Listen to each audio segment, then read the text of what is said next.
All right, hello, both History 362 and 363, both Hellenistic history and the Roman Republic.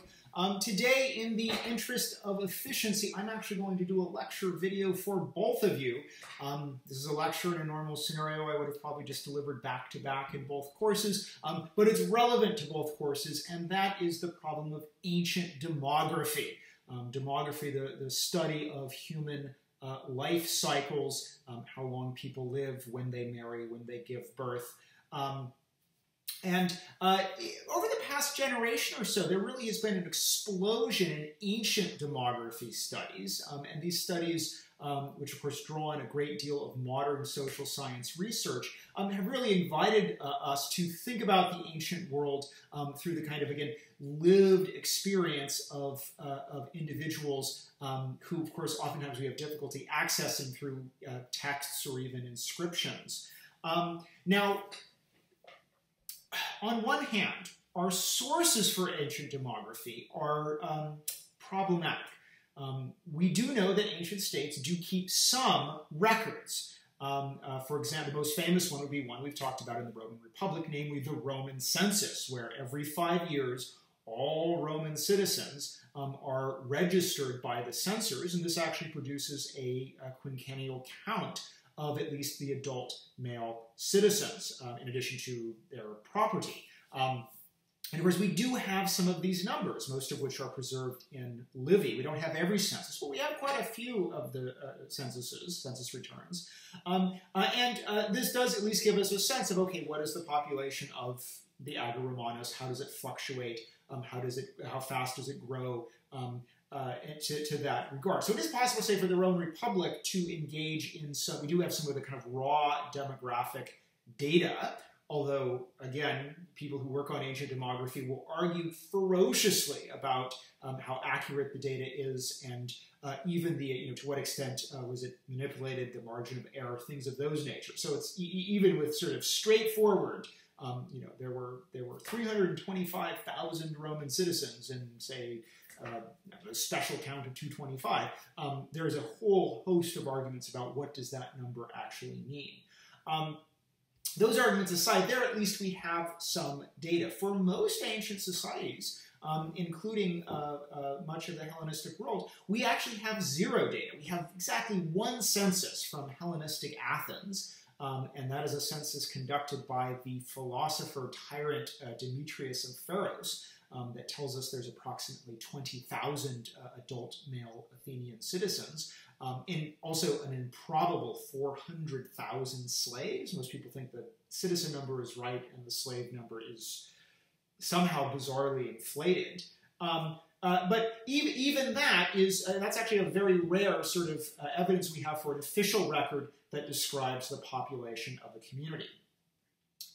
So a lot, for people approaching ancient demography, a lot of what they've done is to borrow evidence from societies that are seen as parallel, usually from the early modern period, so places like, say, early modern China, where we have enough records to actually put together the kind of life cycles of those populations. But modernity hadn't progressed enough that circumstances were particularly different from the ancient world in terms of predominantly agrarian, and also a phenomenon that demographers refer to as high fertility, people having tons and tons of babies, and high mortality, people dying left and right. And of course, those two things sort of go together, right? This is very different from the world we are blessed, frankly, to live in today, if we can keep it. Whereas we live in a low fertility situation where, amongst my peers, I have 3 kids, and that sort of seems like, whoa, dude, 3? What were you thinking? No, yeah, but historically is not that many kids. We're also, however, in a low mortality scenario. That is, people tend to live to be quite old, so that the average age of death, even factoring in our abysmal health system and coronavirus, hovers in the very high 70s, and it's even higher in other developed countries that have their acts together. We can sort of create a sort of general model for what the ancient world might have looked like, again, using this comparative data. But of course you might say, well, wait, is that really honest to just say, well, this is what 17th century China was looking like, and so this is probably what ancient Rome or Hellenistic Anatolia looked like? Well, there is a couple ways, well, there's really one way that we can test it, and that is we do have a actuarial table. It is a Roman actuarial table. It is produced during the Imperial period. Although I think I would feel pretty comfortable saying that probably the basic factors of ancient demography don't change too much over the course of antiquity. So I think we actually probably can retroject a Roman imperial actuarial table. And an actuarial table is actually based on how much does a slave deprecate over time. To what extent can you expect if you buy a slave, how long are they likely to live? Important if you're a Roman master about to invest in a slave. If I buy a 35-year-old slave, how long is it going to be before they're likely to kick the bucket?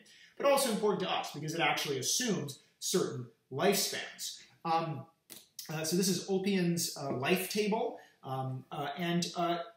Basically, Ulpian's life table seems to suggest the kinds of age ranges that we would suggest in, again, a pre-modern agrarian high mortality, high fertility scenario, and matches also the kind of age ranges that we find in early modern societies for which we have records. So that kind of gives us some sense of, okay, we can make some just generalizations about what kind of ancient demography looked like in both the Roman Republic and the Hellenistic world, and then on into the Roman Empire. One thing that we can say, and I think this may seem obvious, but I don't know if it can be stressed enough. This is a world consumed by death. People die all the time, and they die at radically younger ages than what we would expect. And of course, now that we're living in a massive pandemic that's killed over 215,000 Americans, you might say, well, death is real. We know that sad things happen. But let me just emphasize, the amount of death even today in this pandemic is radically lower than the just kind of background mortality of the ancient world. There are really kind of two moments of mortality in the ancient world, and really again in kind of agrarian pre-modern societies more broadly, which of course is the generalization that I'm using, that really differ from today. The first is childhood mortality, the utter tragedy of childhood mortality. A tremendous number of children, babies and young children, die before the age of 10 due to a whole host of childhood diseases. This is the terrible consequence of just not understanding germ theory. It's generally estimated that for an ancient woman to have 2 children survive, so 2 being the kind of minimum replacement rate, and a man and a woman need 2 children if the population is just going to stay steady, let alone grow. In a high fertility, high mortality agrarian pre-modern scenario, every woman needs to have, on average, 5, and in some instances up to 7 children in order for 2 of them to survive to adulthood. That, when you think about it, is a shocking figure, and of course, those averages would have varied. There may have been some places where the malaria is lower and you only need 4. There may have been some places where there's a lot of disease or endemic food scarcity and you need to have 9. But 5 to 7, this is a kind of rule of thumb, rough rule of thumb. And of course, that has a number of implications, particularly when we think about the study of women. And indeed, I'm sure many of you, maybe even particularly the ladies, are frustrated at how male-dominated my narratives seem to be. I share your frustration. It's really hard to bring in a lot of good sources for ancient women and to really weave them into the narrative, because our sources, our literary sources, are just produced by men. Demography, though, is one way that we can actually try to approach the experience of ancient women. We actually just have to think about what their life cycle would have looked like. And the most definitive aspect of that life cycle is the need for every woman who can to produce probably 5 to 7 children, of which it is likely only 2 will survive to adulthood, which also gives us a kind of emotional insight, psychological insight, the horrible tragedy that is just part of routine life of women, parents, and also parents having child after child after child and losing child after child after child in the hope that at least a couple will make it all the way. Also, it is a huge reproductive burden placed upon women. It is going to be something that will dramatically impact women's abilities to participate in the public sphere, to obtain education, and to generally sort of play a more public role. And of course, we might say, well, why is the public sphere in the ancient world so dominated by men? Or even, frankly, why is the public sphere in almost all agrarian pre-modern societies so dominated by men? A big factor is men suck. And I don't want to underestimate just the levels of kind of the dominance of the patriarchy.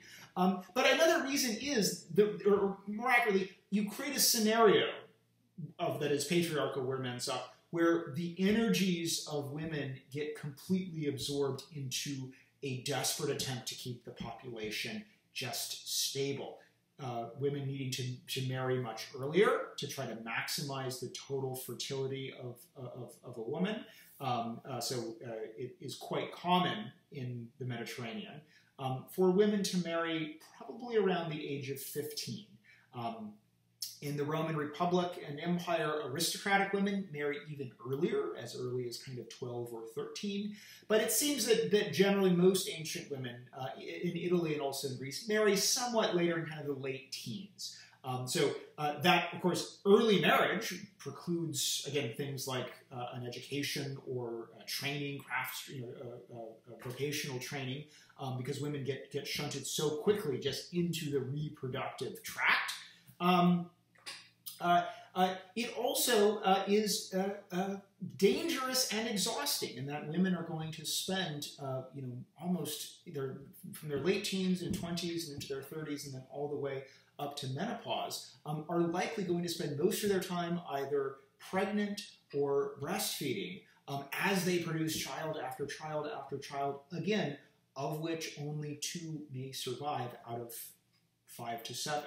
So that's going to dramatically absorb the energies of ancient women and make it very difficult for them to do what many of their American male counterparts are doing, which might include again, as you go up the late spectrum, learning how to read, obtaining skills, seeking public office, serving in the army, all those kinds of things. Those are, regardless of any other factor, are almost precluded because of the societal demographic mandate to capture the reproductive energies of women starting in their late teens and then basically lasting all of their entire reproductive lives. Also, it's going to be incredibly dangerous. Medicine is not particularly good in the ancient world. They don't understand germ theory, and therefore pregnancy and particularly birth is a particularly dangerous moment in a woman's life. A famous line from Euripides' Medea, where Medea says, I would rather stand 3 times behind a shield, as I'd rather participate in 3 whole battles than give birth once. Obviously, that's a kind of poetic throwaway line, but while I wouldn't necessarily use the ratio as perfect, it does suggest that female mortality is very, very high when it comes to childbirth. And indeed, in societies that have a lot of warfare, including the Roman Republic and the Hellenistic world, it is quite likely that there is this kind of odd balance in that you have male-age cohorts and female-age cohorts. The male-age cohorts enter into military service. If there's a lot of violence, say the Second Punic War, they get pushed down. But at the same time, female-age cohorts begin to marry, begin to suffer the risks of pregnancy, and then those age cohorts may almost shrink together for different reasons: male military mortality and female pregnancy-related mortality. Now, of course, that also may shift a bit when we have a more peaceful moment where maybe there's less male mortality, and yet the female pregnancy-related mortality is going to remain roughly the same. Even those kinds of things is going to shape what the kind of sex ratio is going to look like as you plow towards across life cycles. Another thing that I think and again, this is I want to emphasize this demographic regime is very, very disadvantageous to women. They marry young. They tend to marry older men. And this is of course pretty common across the pre-modern world, but it seems that it will vary from society to society, but frequently we have women who are 15, 16 marrying men in their 30s. So obviously we're going to have different levels of maturity, and that of course is also going to shape the experience of marriage. Obviously people of different age marry today, but I would say that a kind of standard is most men and women tend to marry people of roughly the same age. My wife and I are within a year apart, and that's not uncommon. Particularly if you meet in an educational setting, as some of you will, you oftentimes are, by definition, meeting someone who is in your kind of same age grade. So that's an assumption that we have, that, it might be noted upon if there's a couple of a big age difference. That's really rare in the ancient world. An age difference is almost standard with, again, the older man and a much younger woman. And of course, that's also going to define the kind of power dynamics of the marriage, in addition to just sort of basic patriarchal assumptions, including in Rome, the idea of patria potestas, including in a manus marriage. But even in a marriage where everyone sort of feels very equitable, those occasionally happen, but they're rare, the guy may be 10, 15, 20 years older than the woman, and sometimes even older, which indeed an equitable marriage in the ancient world is a kind of marriage that is frequently defined as a kind of mentorship, where the older male who's more educated and more experienced in some ways helps raise his wife, who is starting off the marriage as still a kind of late child. And of course that really shapes the gender dynamics, right? So again, all of that age difference is again part of capturing women's fertility early, and you don't need to catch male fertility as early, and so men can take time, accumulate property, serve in the military, and then marry later. And then the woman, of course, begins that terrible, dangerous process of producing those 5 to 7 children, and the agonizing process of probably seeing only 2 of those children survive. So our first, let me actually go back. Our first great terrible mortality, childhood mortality, through every childhood disease, many of which are easily eliminated, combated today through vaccines. And so here I'll put my little public service hat on, I'm an ancient historian, I'm not a doctor or epidemiologist, but let me just say I have no patience for people who are against vaccines, because one advantage of studying history is you get some perspective, and one perspective is childhood diseases are truly terrible, devastating, brutal phenomena, and the miracle of having shots that make those go away should not be underestimated or underappreciated. Again, that's, those vaccines are why, on average, 5 out of 5 children in the United States reach adulthood, versus 2 out of 5. Okay, next wave of mortality comes in late middle age. So if you make it, again, everyone says, oh, the average age was 30. Well, that's because the childhood mortality drags everybody down. But if you make it to adulthood, in fact, really if you start making it to around 10 or 12, you've got a pretty good chance of pulling through and making it to say 40 or 45, 50. A second wave of mortality seems to hit it around 50. And that's where people start dying again. And they die of all the standard things that we might expect people to die from, cardiac disease, heart attacks, cancer. One difference is, and this is the reason for this second wave of mortality, is the lack of kind of medical interventions that, again, we kind of take for granted. I mean, many of you, and people do die in their 40s, 50s, 60s today. That's not uncommon. But it's still a kind of tragedy. If someone had, if we had a colleague who died when he or she was 50 or 60, we say, oh, it's too soon, right? That's considered the baseline normal in the ancient world. And again, some of it is this just utter lack of interventions. We can think of anyone, could be a parent or a friend or relative, who in their 50s or 60s has had some kind of health scare, medical scare. They had to go to the emergency room. They were treated for cancer. They had a heart attack, but had bypass surgery and survived. Chances are you may know somebody who's had such a medical intervention in the 50s or 60s and subsequently was able to pull through and continue to live a healthy, happy, productive life. Well, those medical interventions do not exist in the ancient world, and so they died. So therefore, most people, the kind of standard time when people start to die is sort of 50s and 60s, and then it's very unusual for someone to live into their 70s, and it's shockingly unusual for someone to live into their 80s. We may consider, okay, hey, people tend to die 70s, 80s, but it's not unusual for someone to live into their 80s today. It's truly unusual for someone to live into their 80s in the ancient world. These people are actually oftentimes treated as kind of local legends, simply because, wow, it's hard to believe that so-and-so is that old. So again, this is a world consumed by death. This is a world where population growth is very, very difficult. Now, it is a world that, however, does seem to be growing. Both the Roman Republic, there seems to be population growth in Roman Italy.